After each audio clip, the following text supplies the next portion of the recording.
दोस्तों नमस्कार, मैं जगन्नाथ गौतम सियासत हिंदुस्तान यूट्यूब मंच पर आपका स्वागत है। दोस्तों, आज जो हम चर्चा करने वाले हैं कि किस तरीके से सिया गोयल ने अपने मंगेतर को मौत के घाट उतारा।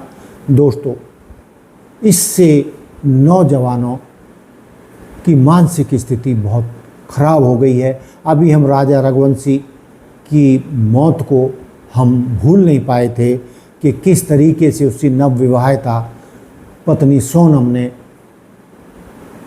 उसको पहाड़ों से धकेल कर मौत की नींद सुला दिया था अपने प्रेमी के साथ मिलकर या किराए के हत्यारों के साथ मिलकर। दोस्तों, इस तरीके की घटनाएं एक नहीं है, पिछले सोनम के समय से लगभग आधा दर्जन ऐसी घटनाएं हुई हैं जहां लड़कियों ने अपने मंगेतर को या होने वाले दूल्हा को या नवविवाहित अपने पति को मौत के घाट उतारा है। दोस्तों, जब से जो एक कानून बना था दहेज के ऊपर, दहेज उत्पीड़न के ऊपर, जिस तरीके से लड़कियों ने तांडव किया और वर पक्ष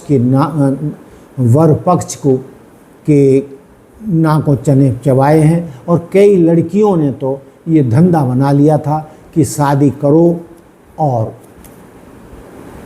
दहेज उत्पीड़न का मामला डालो और सेटलमेंट में 20 लाख, 25 लाख, 50 लाख, करोड़ जितने भी मिल जाएं उतने बटोरो और चलते बनो। और ऐसी कई लड़कियां हमारे सामने भी आईं, नज़रों में आईं कि वो लगातार शादी करती हैं और वहाँ केस डाल के उन्हें ब्लैकमेल करके लाखों रुपए वसूलती हैं, फिर अगली शादी करती हैं।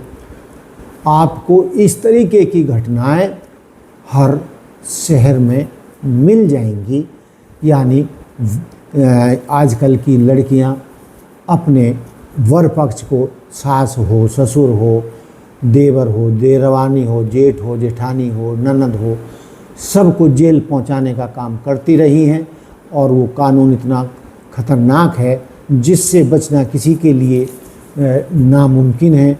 और इससे कि सारा परिवार जेल में जाए, उनका व्यवसाय ख़त्म हो, तो वो ब्लैकमेल होकर ऐसी लड़कियों को 10, 20, 50 लाख जितने भी जिसकी हैसियत है उतना धन देकर उनसे पिंड छुड़ाने में अपना भला समझते थे। दोस्तों, जो वो कानून आया शायद 298 उसका वो था, तो उससे युवा इतने घबरा गए थे कि कई युवाओं ने कुंवारे ही रहने का फैसला किया था और कई लोगों ने शादी न करने का फैसला किया। चूँकि आजकल की लड़कियों को संभालना किसी के बूते की बात नहीं है। हालांकि प्रगतिशील होना अच्छी बात है, महिलाओं का पढ़ा लिखा होना अच्छी बात है, लेकिन जिस तरीके से आज की युवा महिलाओं ने, पढ़ी लिखी महिलाओं ने ये धंधा बना लिया दहेज उत्पीड़न से नोट कमाना और ऐश करना, तो दोस्तों इससे समाज का पूरा ताना बाना ही बिखर गया। और जो रही सही कसर थी वो सोनम और सिया गोयल जैसी लड़कियों ने उसमें आग में घी डालने का काम किया है। जिस तरीके से सोनम ने राजा रघुवंशी का कत्ल अपने प्रेमी के साथ किया और भाड़े के कातिलों के साथ मिलकर किया, उसी तर्ज पर सोनम गोयल ने भी अपने मंगेतर, कितना भोला भाला लड़का जो विदेशों से पढ़कर आया, और उसको भी उसी तर्ज पर धक्का देकर उसकी जीवन लीला समाप्त कर दी गई अपने प्रेमी के साथ मिलकर। अरे भाई, आपको शादी नहीं करनी है तो हिम्मत दिखाइए कि मुझे ये लड़का पसंद नहीं है, मेरा कोई और है, मेरा कोई और प्रेमी है, किसी की जान क्यों लेते हो। लेकिन दोस्तों, मैं कई ऐसे युवाओं को जानता हूँ जो सोनम और अब सिया गोयल की जो ये घटनाएं हुई हैं, जिस तरीके से इन्होंने अपने मंगेतरों को या अपने पतियों को मौत के घाट उतारा है, उससे कई युवकों ने तो शादी करने से ही तौबा कर ली है। और मैं जिस शहर में रहता हूँ मेरे आसपास ही कम से कम आधे दर्जन ऐसे केस हैं जो युवा हैं, ठीक ठाक कमा भी रहे हैं, लेकिन शादी के नाम पर उनकी रूह कांपती है। उनका कहना है कि हम जिंदा रहेंगे तो अपने माँ बाप की सेवा करेंगे। और बहुत लोग पहले भी जो है बिना शादी के रहते थे, बहुत सारे पॉलिटिशियन भी हैं, तो हम भी जिंदा रह सकते हैं बिना पत्नी के। लेकिन दोस्तों, ये इन युवकों का कहना है कि हमने यदि ऐसी लड़कियों से शादी की जो हमें मौत के घाट उतार देंगी, ना तो हम उसके पति रह पाएंगे, ना हम अपने माँ बाप के बेटे रह पाएंगे। और ज़िंदा रहेंगे तो कम से कम अपने परिवार, अपने माँ बाप की सेवा तो करेंगे, उनके तो बुढ़ापे की लाठी बनेंगे। लेकिन ये लड़कियां तो लड़कों के माँ बाप से उनके बुढ़ापे की लाठी भी छीन रही हैं, उनके बूढ़े माँ बाप को भी बर्बाद कर रही हैं, उनके परिवार को भी बर्बाद कर रही हैं। इसलिए आधा दर्जन युवक जो मेरे आसपास हैं, उन्होंने शादी न करने से इनकार कर दिया है। तो दोस्तों, ये बड़ी खतरनाक स्थिति है और इससे कैसा निपटा जाए, सरकार को भी कानून में फेरबदल करना होगा। हालांकि सुप्रीम कोर्ट ने दहेज उत्पीड़न के मामले में कुछ कदम उठाए हैं, लेकिन आज भी दहेज उत्पीड़न के मामले में भी वर पक्ष को सताया जाता है, उनको बर्बाद किया जाता है। लेकिन अब तो सीधे सीधे वर को ही रास्ते से हटाया जा रहा है। दोस्तों, इस मुद्दे पर समाज के कई समाज सेवियों की बड़ी तल्ख टिप्पणियाँ आ रही हैं और उनका मानना है कि जो ये लड़कियां हैं, आज की आधुनिक लड़कियां हैं और ये जो कमाने लगी हैं, या जो इनकी जो नीयत है बिना कमाए ऐश करने और सामने वालों को फंसाकर लाखों रुपए हड़पने की नीति है।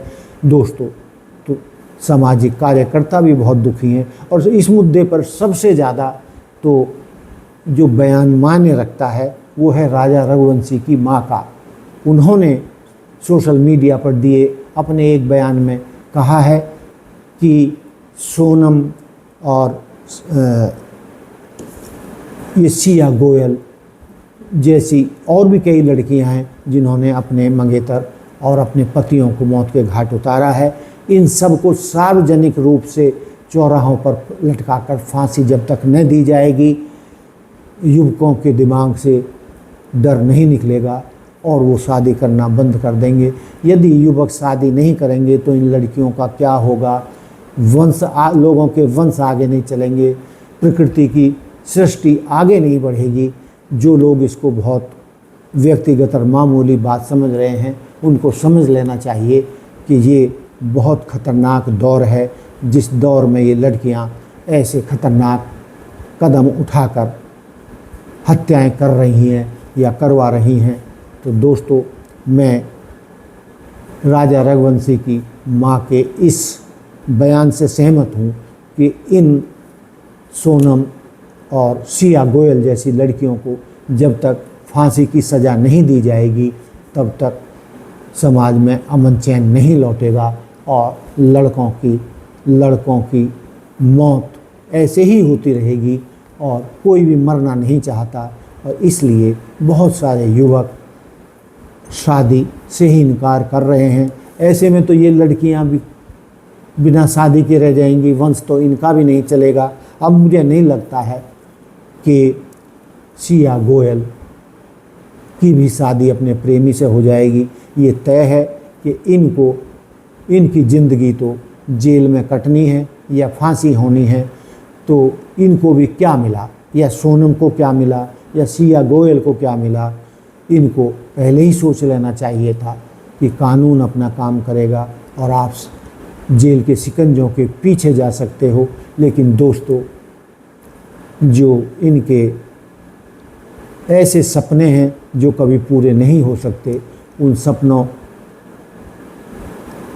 को ये संजोकर जो हत्याएं कर रही हैं, इनका अंजाम यही होना है। या तो इन्होंने ताउम्र जेल में सड़ना है या इनको फांसी लगनी है। एक और महिला ने दावा किया है कि आज़ाद भारत में कि कितने लोगों को यानी पुरुषों को आज तक फांसी दी गई है, लेकिन लड़कियों को या महिलाओं को फांसी नहीं दी गई है। उसका भी मानना है कि जब तक महिलाओं को भी फांसी की सज़ा नहीं मिलेगी ये सुधरने वाली नहीं है।